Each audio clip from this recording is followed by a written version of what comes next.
आखिरकार अमेरिका इतना ज्यादा बौखला कर सीरिया में ईरान के ठिकानों को तबाह करने में क्यों लगा हुआ है। अमेरिका के एक बेहद खास हथियार को ईरान समर्थित हुती विद्रोहियों ने उड़ा दिया है, जिसके बाद बौखला गया है अमेरिका। लेकिन चिंता के लिए बात हो गई है भारत की भी। भारत भी इस मामले में टेंशन में आ गया है। जानेंगे क्या है मामला। तो वहीं दूसरी तरफ ईरान, आर्मेनिया और भारत, इन्होंने अब नया खेल कर दिया है और इस खेल से सबसे ज्यादा परेशान हो गया है तुर्की, अजरबैजान और पाकिस्तान। जानेंगे जियोपॉलिटिक्स में क्या कुछ चल रहा है। आइए जानते हैं इन खबरों को विस्तार से। स्क्रीन पर आपको एक ड्रोन दिख रहा है। ये ड्रोन है MQ-9 रीपर ड्रोन और इस ड्रोन ने तहलका मचा दिया था। कब? जब ईरान के टॉप के मिलिट्री लीडर सुलेमानी को इस ड्रोन के जरिए मार गिराया गया था और मारने का तरीका भी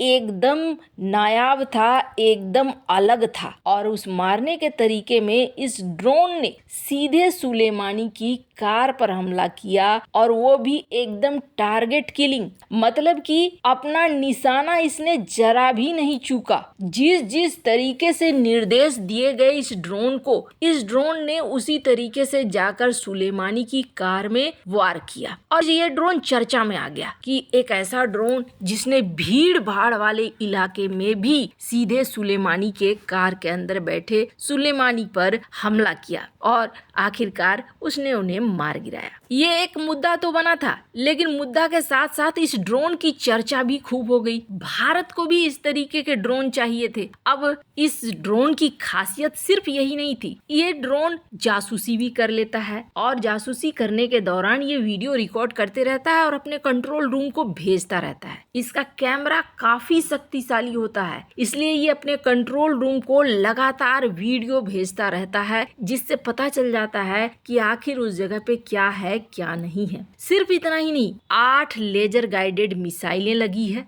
हवा से जमीन पर मार करने वाली मिसाइलें, हेलफायर मिसाइलें, ये लगी हुई है। ये मिसाइल किसी भी टारगेट को उड़ाने के लिए एकदम सक्षम है। और आपको बता दें, सिर्फ यही नहीं कि किसी एक व्यक्ति को उड़ाना है या जासूसी करना है, इस MQ-9 रीपर ड्रोन के जरिए शक्तिशाली टैंक तक को उड़ाया जा सकता है। और सबसे खास बात क्या है, इसको कहीं ले जाना है ना तो ज्यादा समस्या नहीं है। हर एक पार्ट को अलग कर दो, एक कंटेनर में भर दो और विमान में एक के बाद एक तह लगाकर आराम से भेज दो। यानी बड़ी संख्या में भी आप आराम से इसको कहीं भी ले जा सकते हैं, ले आ सकते हैं। ये सारा चीज देखते हुए भारत ने डील की। $3.5 अरब में अमेरिका से 31 रीपर ड्रोन की खरीद की और भारत ने ये तय किया कि ये ड्रोन भारतीय सेना के तीनों अंगों को दिया जाएगा। यही नहीं, भारत के रक्षा प्लानिंग में इन ड्रोन विमानों की बड़ी भूमिका होने जा रही है। भारत के अलावा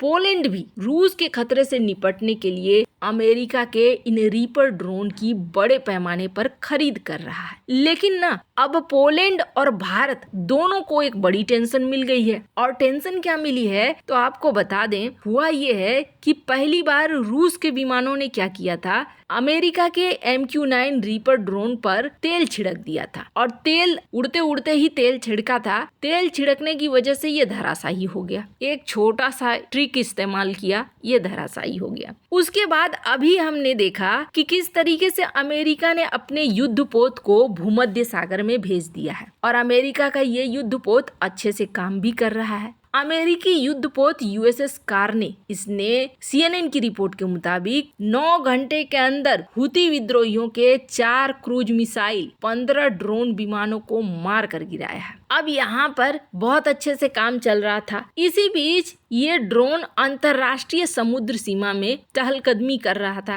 कहने का अर्थ ये है कि जासूसी कर रहा था। और इसी बीच क्या होता है, हुती विद्रोही MQ-9 रीपर ड्रोन को मारकर गिरा देते हैं। अमेरिकी सेना में हड़कंप मच जाता है। सेंट्रल कमांड अब इस पूरे मामले की जांच कर रहा है कि हुती विद्रोहियों ने आखिर इसे कैसे गिरा दिया और जांच करने के पीछे बहुत बड़ी वजह है। ईरान और अमेरिका के बीच कभी भी युद्ध हो सकता है। क्या ईरान को कुछ वैसा मिल गया है ट्रिक, जिस ट्रिक के जरिए इसने MQ-9 रीपर ड्रोन को मार गिराया है? ये जांच का विषय बन गया है। हालांकि जैसे ही MQ-9 रीपर ड्रोन तबाह हुआ है, वैसे ही अमेरिका ने सीरिया में जितने हुती विद्रोहियों के हथियारों के भंडार हैं उस पर बराबर बमबारी करनी शुरू कर दी है, एकदम भीषण बमबारी करनी शुरू कर दी है। लेकिन सवाल उठ रहा है अमेरिका के क्रेडिट पर कि MQ-9 रीपर ड्रोन जो वो भारत को, पोलैंड को बेच रहा है, वो भी इतनी ऊंची कीमत पर, आखिर उसे आसानी से हुती विद्रोहियों ने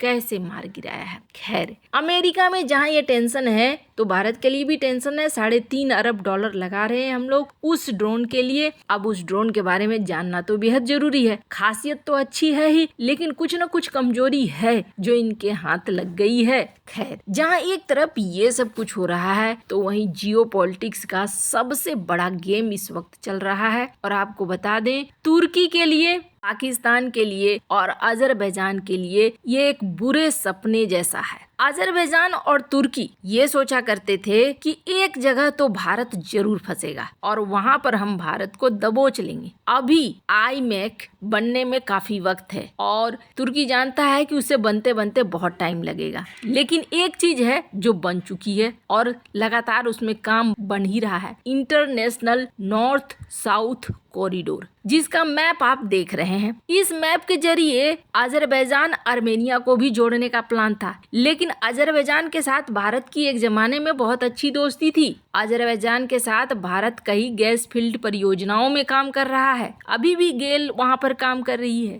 लेकिन अजरबैजान ने ना धीरे धीरे पॉलिसी बदल ली। जो नॉन अलाइनमेंट की अजरबैजान की पॉलिसी थी वो खत्म हो गई, वो तुर्की के साइड हो गया, तुर्की पाकिस्तान के साइड हो गया। तो अजरबैजान ने भी कश्मीर के खिलाफ बोलना शुरू कर दिया। भारत ये समझ गया कि अजरबैजान तुर्की और पाकिस्तान की एक तिकड़ी बन गई है, तो भारत ने भी ग्रीस से तुर्की के लिए, आर्मेनिया से अजरबैजान के लिए दोस्ती बढ़ानी शुरू कर दी। ग्रीस से जैसे दोस्ती बढ़ी, तुर्की को बुरा लगने लगा, और आर्मेनिया से दोस्ती बढ़ी तो अजरबैजान को बुरा लगने लगा। आर्मेनिया को हथियार भी दिए। अब हाल फिलहाल में अजरबैजान ने भारत के ऊपर आरोप लगाया था कि ईरान के रास्ते से होते हुए भारत ने हथियारों को भेजा है। अब एक 24 घंटे की लड़ाई भी हुई, जिसमें कई सारे कॉरिडोर पर अजरबैजान ने कब्जा कर लिया। भारत इस चीज को समझ रहा है, अगर कल की डेट में नॉर्थ साउथ कॉरिडोर अजरबैजान की तरफ से निकलता है तो अजरबैजान कल को कुछ भी इल्जाम लगाकर इसी तरीके से कॉरिडोर बंद कर देगा। अब यहाँ पर क्या हो रहा है, आर्मेनिया सीधे आया है।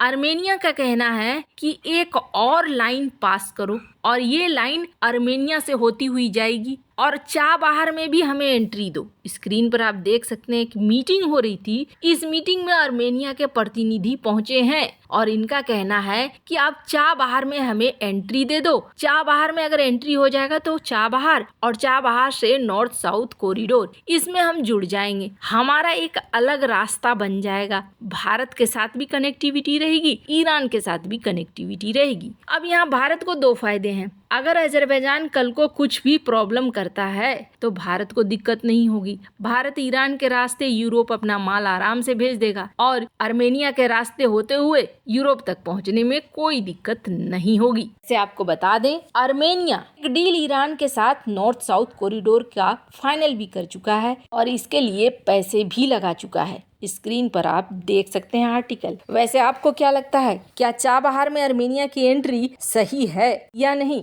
कमेंट कर अपनी राय जरूर बताएं। जल्द मिलते हैं अगली वीडियो में नई खबर के साथ।